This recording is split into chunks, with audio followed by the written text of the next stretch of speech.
Simple आप ये बताएं कि हर्निया क्या होता है।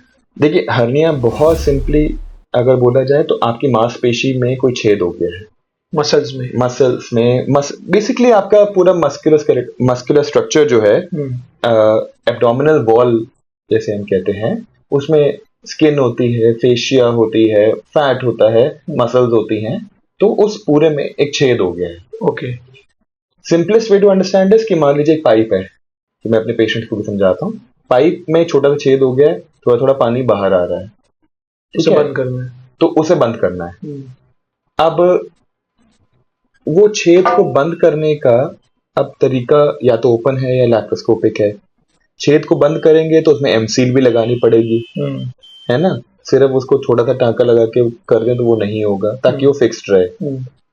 तो that is basically hernia surgery. या कपड़ा रफू करना है हमने, तो टांके लगाए और अंदर से पैच लगा दिया। So essentially in a nutshell that is what is hernia surgery. We go in laparoscopically, जो हर्निया में छेद से बाहर आ रहा है उसको वापस अपनी जगह रखा, छेद को बंद किया और टांके लगा के एक मेश लगा दिया।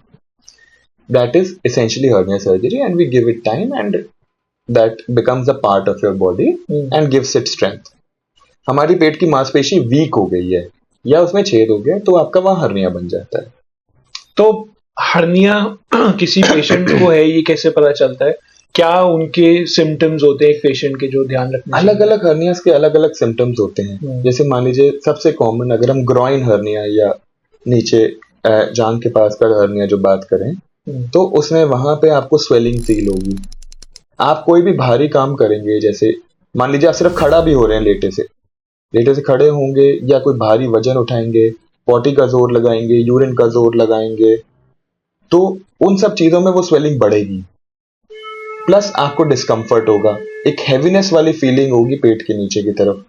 दूसरा सिवियर पेन भी हो सकता है। वो स्वेलिंग हो सकता है कि आ रही हो बाहर और फिर वापस जा रही हो, that is not a reducible swelling. हो सकता है वो अटक जाए वहां पे। और अगर सिवियर केसेस हैं और उसमें इंटेस्टाइन फंस जाए तो आपके पॉटी रुक सकती है, गैस पास होनी रुक सकती है, पेट फूल सकता है, उल्टियां शुरू हो सकती है। That is when it becomes an emergency. But these are the symptoms. These are mostly the symptoms of an inguinal hernia. और डायग्नोस कैसे करते हैं उसे?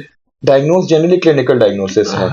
हम लोग एग्जामिन करते हैं, खांसी करवा के देखते हैं, खांसी करवाने पे स्वेलिंग बढ़ रही है, लिटा के देखते हैं, फिर खड़े करवा के देखते हैं, स्वेलिंग बढ़ रही है, कम हो रही है, कंसिस्टेंट तो नहीं रह रही, टेस्टिस से अलग है कि नहीं है। तो these are generally how you make the diagnosis. और रेयरली एक अल्ट्रासाउंड भी रिक्वायर्ड होता है टू रूल आउट कि कोई और परेशानी तो नहीं है। And are we only talking about males or are we talking about both males and females?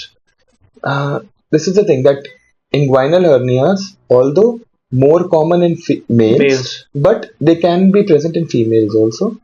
There is also a similar inguinal के थोड़ा से नीचे femoral hernia होता है, that is more common in females and that is almost always an emergency. Okay. It is not as common in males, but it is definitely present in females. We have operated this year only around 30 to 40 females for inguinal hernia. So it is not uncommon. And this hernia happens only in the middle part of the body? I mean, no. It can happen in your arm? No, it happens in the abdomen only. Yeah, that's what I'm saying. It happens on the abdomen, but it can happen in different places in the abdomen. This is only the inguinal hernia that I am correct. It is umbilical hernia, epigastric hernia, para-umbilical hernia, incisional hernia कोई जैसे पहले operation. But होता है abdomen में ही? होता है abdomen में। और कहीं हाइटस hernia जो चेस्ट में जा रहा है उसमें होता है। तो जनरली और कहीं